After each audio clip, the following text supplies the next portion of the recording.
Welcome to Your Personal Power Pod, a podcast about aligning yourself with the life you want. And here are your hosts, Sandy Abel and Shannon Young.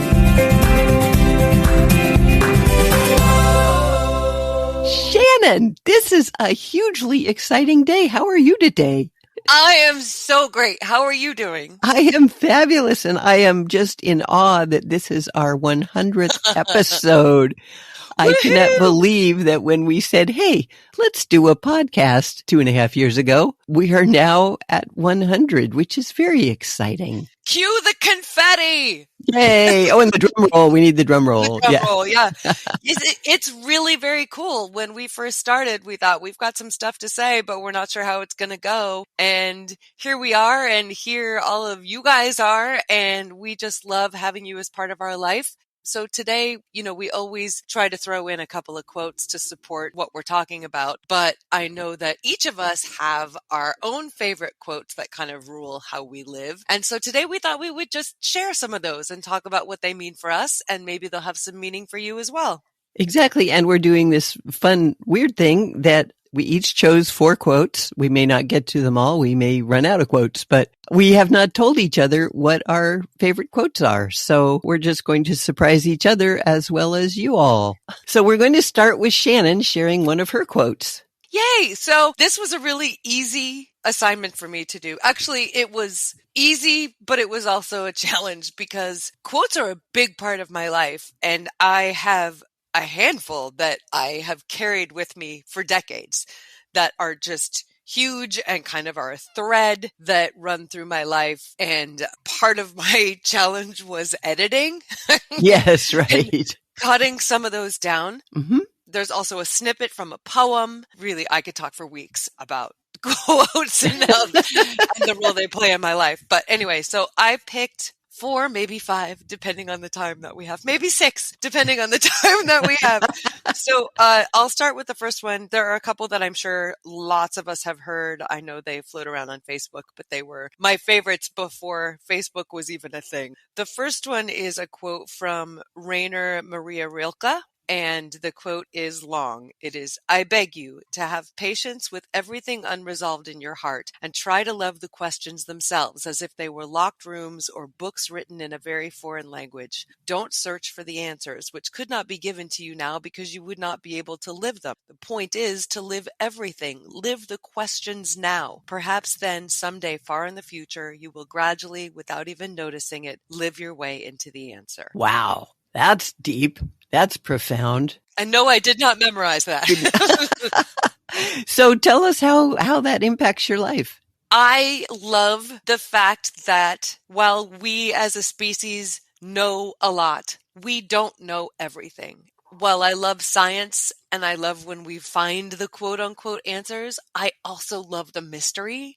And I feel like the mystery is often the most magical part of being here. And so I really like that quote because it tells me you don't have to know everything. It's about faith. It's about just believing in the magic. Yes. And that to me is just really special. That gives depth and meaning and sparkle to my life. And to everything that happens in your life, even the things that are not wonderful or don't seem wonderful at the time, you realize that there is some positive that's going to come out of it somewhere, someday, that there's a reason for it.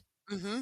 So, wow, that's really profound. Thank you for sharing that one. Yes. Do you want me to move on to the next one, which Sure. essentially says the same thing? Okay, go for it. It is an Albert Einstein quote, which is very short, which is great. And it is that there are only 2 ways to live your life. One is as though nothing is a miracle. The other is as though everything is a miracle. Oh, wow. It's important which one you choose because that will determine how the rest of your life unfolds. Yeah, which is what we talk about a lot in our podcast, where you put your attention is the way your life goes. Exactly. And Einstein was obviously an incredibly smart man. It's interesting that he lived his life that way. He had a couple of functioning brain cells for sure. Yes, he did. Would you like to share a couple of yours? I would love to. There are 2 or 3. I couldn't find one because, there are so many smart people out there. But the first one is, Attitude is a little thing that makes a big difference. Winston Churchill said that. Nice. Along with that, it's take control of your life by taking control of your thoughts and attitudes. Because a negative mind will never give you a positive life. Oh, that's a good one. Absolutely. How you approach what happens in your life. And it's kind of like what you were saying. If you find the positive in whatever's going on, there will be more positive. I've had clients I've worked with who, when we started working together, they were doom and gloom and, oh my gosh, my life's so awful and nothing ever works and I hate it all. And my goodness, it's terrible. After working together for a while, they would start shifting their perspective a little bit and start noticing the positive that happened every day. Even if it's the sun is out and it's beautiful, or there are blossoms on the trees, or somebody gave me a compliment that I didn't expect. And by the time we're through working together, their whole perspective has changed. They say, it's amazing. Everything seems to be working out. And all those things I was struggling with are not an issue anymore. They've resolved themselves or gone away or whatever. I am a happy person now. And that just fills my heart with joy because that's all about what I do. And I want everybody to enjoy and find the beauty and the miracles in their lives every day. So the attitude, how you approach, what do you say to yourself before you ever get out of bed? What do you choose to see? Exactly. Because there is always positive and always negative, as we have said multiple times. It's all there for you. Pick what you want, and that will be your life. So attitude. That's powerful. And that ties right into what you were saying about finding the miracles and appreciating what is there. Yeah, life just is. It's not bad. It's not good. It just is. Yes. And you can't put your focus on everything all the time. So you have to put your focus somewhere. And what you focus on is going to determine how you feel about your life. Yes. And what you tell yourself about it. And as we've said, thoughts create feelings. So if you get up in the morning and say, oh, another awful day, it's raining and I just hate this. Yeah, it's going to be an awful day. You just predicted that. You just created that. If you get up and say, oh, wow, it's raining. This is really cool. The plants are happy. The trees are growing. We get water in the lakes and then we'll have water to drink. Isn't this fun? You'll have a whole different day. It's all about attitude, finding the miracles, finding the beauty. So you have another quote. Yes. This one I saw a few weeks ago, I think, and it really struck me at this particular point in my life, which is middle age, essentially. Yeah. And I'm not doing the career that I thought I would be doing forever. And I'm married, which is great. And I love my husband very much. It's not the fantasy. It's a whole lot of hard work and it's different than I thought it would be. And just my life is kind of in a place where it's different than I envisioned. And that's okay.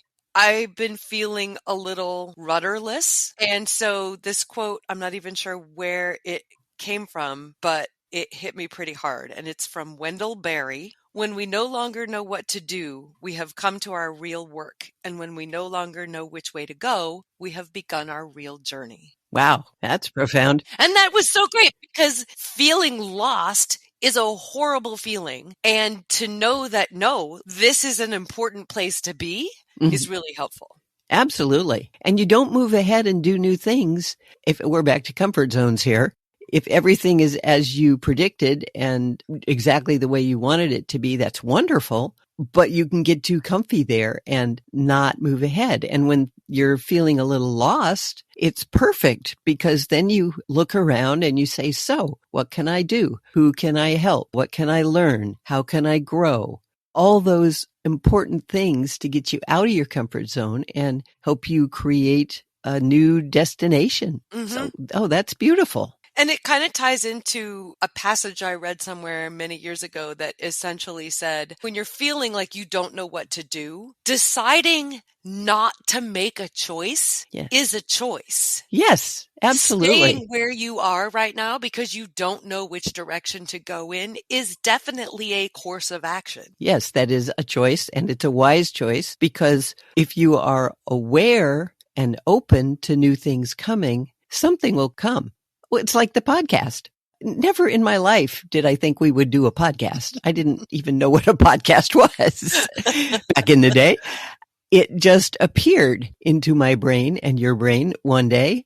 That kind of thing happens if you stop frantically looking for the right thing and just be open. And make space. We Yeah. talked, I think it was last week, about your walks and Yes. how walking makes space in your brain for new ideas. And I think that's really key these days when everybody's always plugged into something. I have a really bad habit of plugging myself into podcasts when I'm going to bed, doing laundry, all those times that used to be quiet time that you listen to yourself. Now we're taken up with something else. So now I have to make a concerted effort to make space for that as well, because it's really easy just to let yourself be entertained all the time, but then you're missing out on all the goodness that comes from the magic of the universe and working through you and the ideas and the thoughts and the solutions and the magic. Exactly. Because of all technology, and my gosh, you can have podcasts in your ear everywhere you go. When I walk by an elementary school, and it kind of disturbs me that the kids are out for recess, which is very fun, and I love to watch them play. But the teachers or whoever's out there are playing really loud music for the kids to play to, I guess. I don't know. I mean, lots of drums, and leave them alone. Let them just play. They don't need noise all the time. You have to learn how to fill your own life. Yeah. And these days it seems like there's always noise. Yeah. There's always a screen. There's something to watch or something to listen to, so you're never in touch with yourself. I miss that. Yes.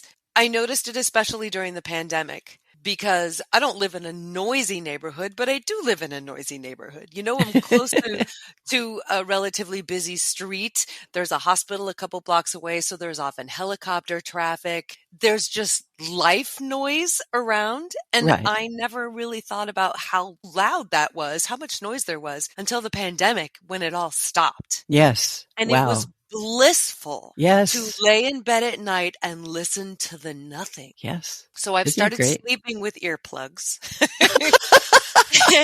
And it is truly one of the best parts of my day is putting those things in and having the silence in my head. Which is great. Silence is really healing. Yes. It's very peaceful if you just let it be and don't need to fill it all the time. That is cool. Wow, we went far ranging with that one. We did. We ran all over the place. What's your next quote? Mine is sort of a two-part thing again, because I found two I liked. The first step towards getting somewhere is to decide you're not going to stay where you are, and all progress takes place out of your comfort zone. So you step forward into growth rather than backward into safety. Yep. And that was J.P. Morgan and Michael John Bobach and Bob Proctor, those three quotes. Nice. And it's so important to realize that, yes, we love our comfort zones, but like we were just talking about, if you cling to it for all you're worth, you're never going to grow. There'll never be change. You'll never experience anything new and fun and exciting. And so it's important to be willing to step out of your comfort zone and decide that you're going to go somewhere else. Very much so. That's very similar to a quote that I used to carry around with me a couple of decades ago that's attributed to is it Anais Nin? And the quote is, "And the time came when the risk to remain tight in a bud was more painful than the risk it took to bloom." That is very true. And what I've learned about comfort zones is you don't need to blast away every comfort zone you've got, you know. Well, you got to keep one or two because you need a place to Exactly. So like for me, I love my home. It's very safe. It's very comfy. We've been here 35 years. I love my husband. He's awesome and we're really good together. And that's my comfort zone.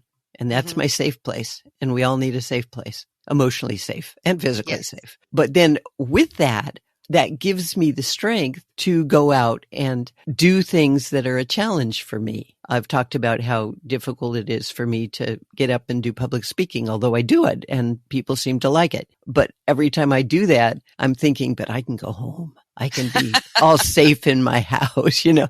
And so it's safe to push the comfort zone and do things that are new and different as long as you have a comfort zone somewhere. Yeah. So, yeah, you don't want to destroy it all at once. because you have to have a place that feels safe.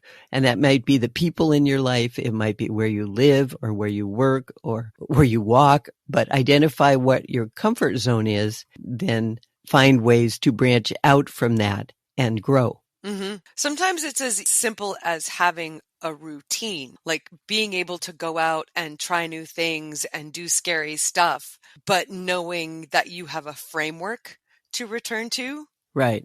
Exactly. There was a time in my life where everything was kind of up in the air, and the only real constant was the hour a day that I spent on the treadmill. Uh-huh. And I looked forward to that hour hugely, because I knew when I was in that room on that machine, that was my time. Nobody could interfere. Yeah. You know, that was my safe space for Yeah. an hour a day. Yeah. And it made a huge that's difference. Great. Oh, yes, it does. Yes, we all need some safe space, but we can't sit in it for a really, really long time, because then you just sort of get stagnant and your brain atrophies and you don't wither. Really you wither. Perfect word. You wither. And you don't have a happy life if you stay completely stuck in your comfort zone for a long time. Sometimes it's healing and healthy if you've been through a difficult time or you've done a lot of growth and created a new safe comfort spot, then you stay there for a while. But then don't let it control your life. Yep. What do you have for another one?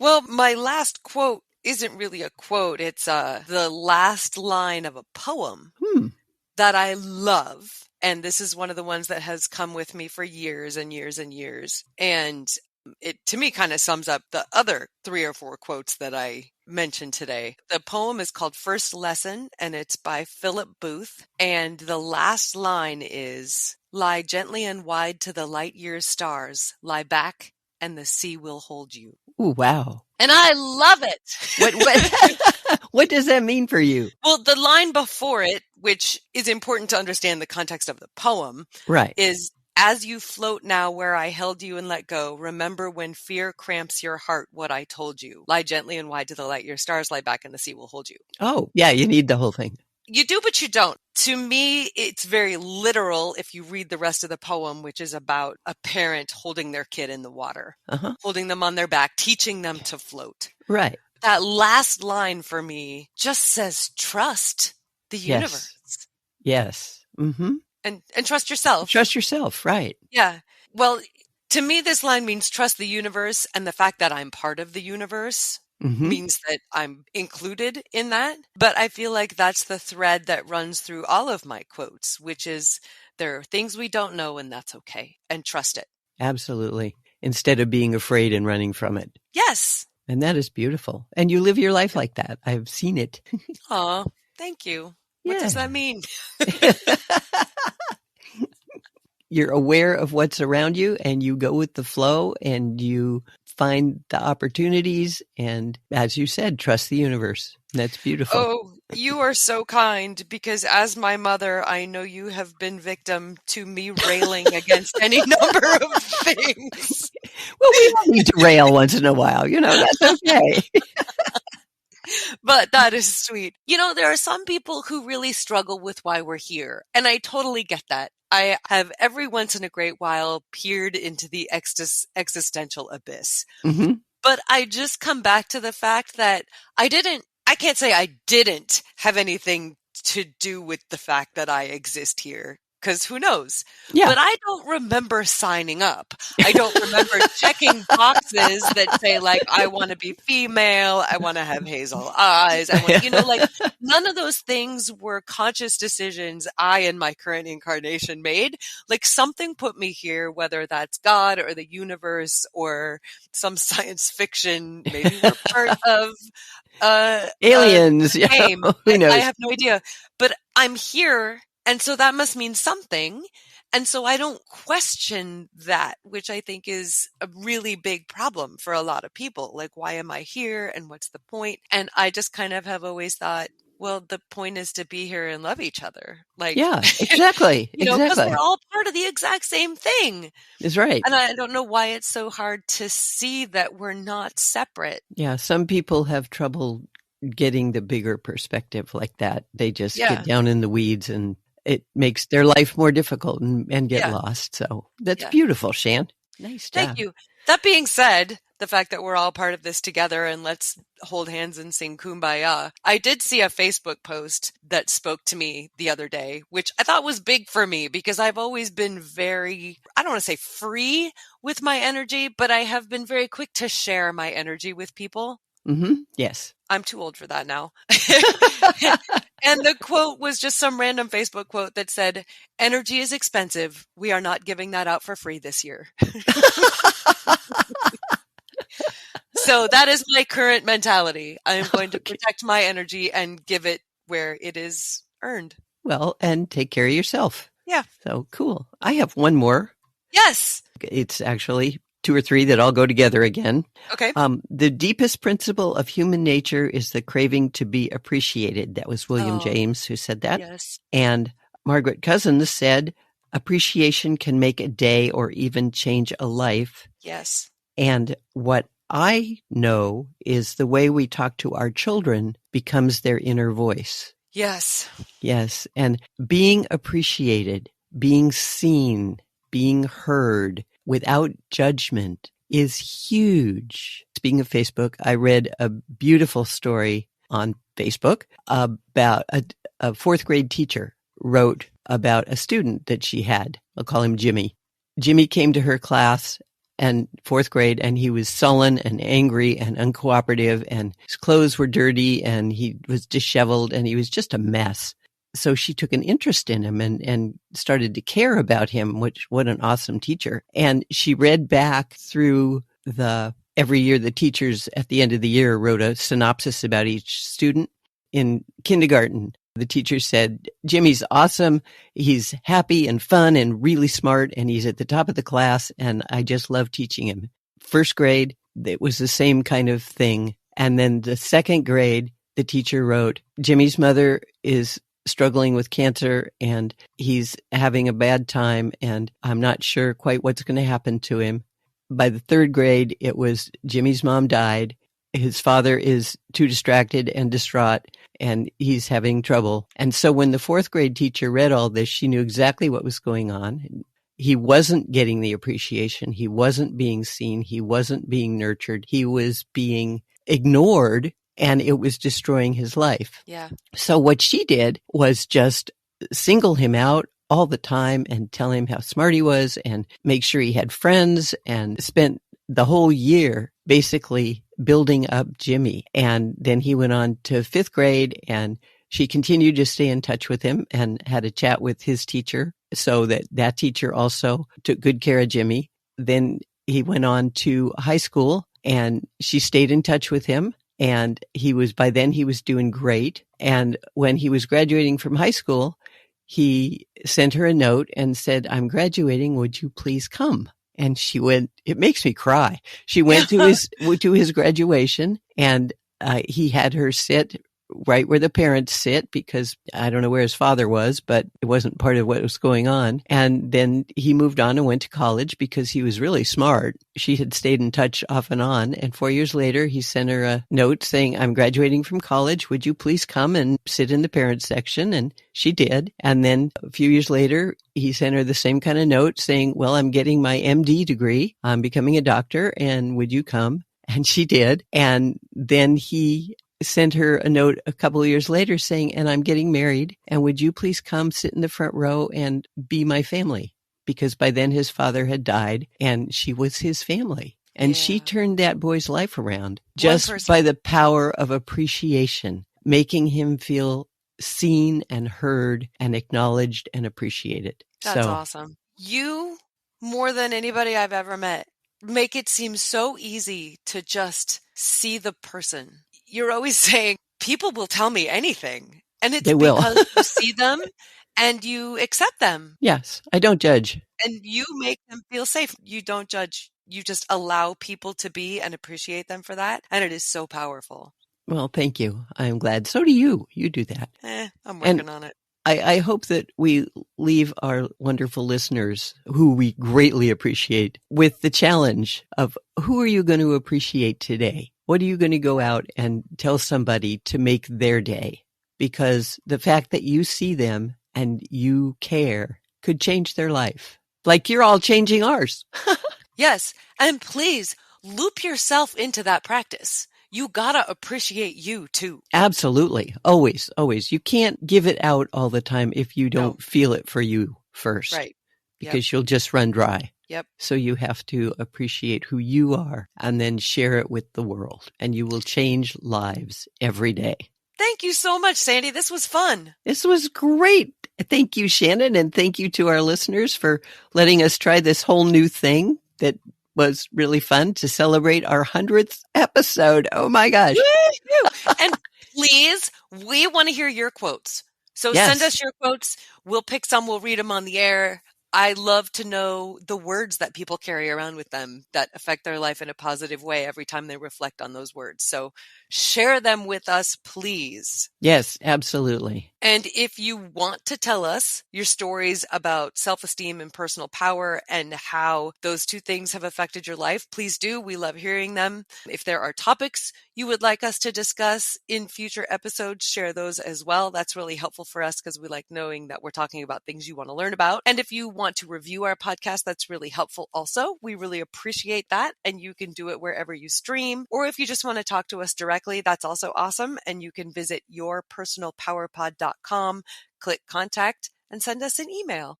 And if you want to learn about coaching and how it can change your life, contact Sandy directly at sandy@insidejobscoach.com.